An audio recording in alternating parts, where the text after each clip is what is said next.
Imagine, if you will, being suddenly made a duke at the tender age of 16. What would your first course of action be? For Eberhard, the Silver Lynx Knight, the answer was clear: bring peace and prosperity to his new territory. But how did he come to possess such a title at such a young age? The tale begins 5 years ago when Eberhard led the Garaland's forces in a fierce battle against the menacing Black Dragon's knights. Their victory marked the end of a dark shadow that had loomed over the land for far too long. The spoils of this victory, the title of Duke and the dominion over the Black Dragon's lair. The enthusiastic Eberhard, now Duke, wasted no time in making his mark. He renamed his new dukedom Freyland, setting the stage for a new era. By his side, two courageous knights, Sir Chadwick and Sir Norwood, stood ready to assist in his noble cause. Together, they ushered in an era of peace and prosperity, transforming Freyland from a dragon's lair into a haven of tranquility. Their efforts did not stop at Freyland's borders. The trio also took on the responsibility of guarding the northeast border of Gaialand, ensuring the safety and security of their neighboring land.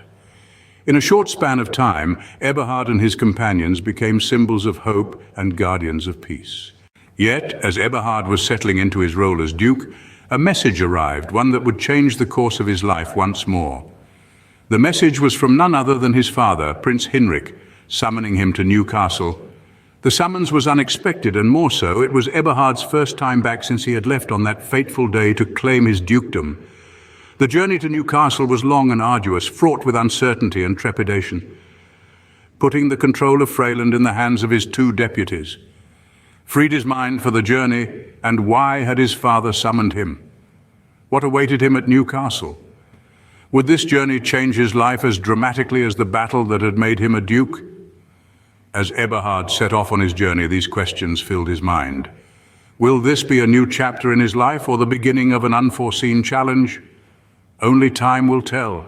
As the sun dipped below the horizon, painting the sky in hues of crimson and gold, Eberhard finally arrived at Newcastle. The city was buzzing with an energy that was almost palpable, a vibrant celebration in full swing. As he approached the imposing castle gate, the guards recognized him immediately, allowing him to pass with a respectful nod. A servant was quick to take Eberhard's horse, while another greeted him with a humble bow, leading him through the grandeur of the castle's interior. The opulence was a stark contrast to the harsh realities of his dukedom, but Eberhard was no stranger to such grandiosity. He was led to a room where his father, Prince Hinrik, awaited. The room was filled with an air of anticipation, the tension thick enough to be cut with a knife. Eberhard took a deep breath, preparing himself for whatever lay ahead. To his surprise, the news was not of war or conflict, but of change. His aged grandfather, the king, had decided to step down from the throne, bestowing the kingdom onto his father, Prince Hinrik. The coronation was to be held on the weekend, a grand event that would see Prince Hinrik crowned as the new king. This revelation meant that Eberhard was no longer just a duke, but was now the crown prince of Gaialand. The sudden shift in his status was staggering, but Eberhard held his composure.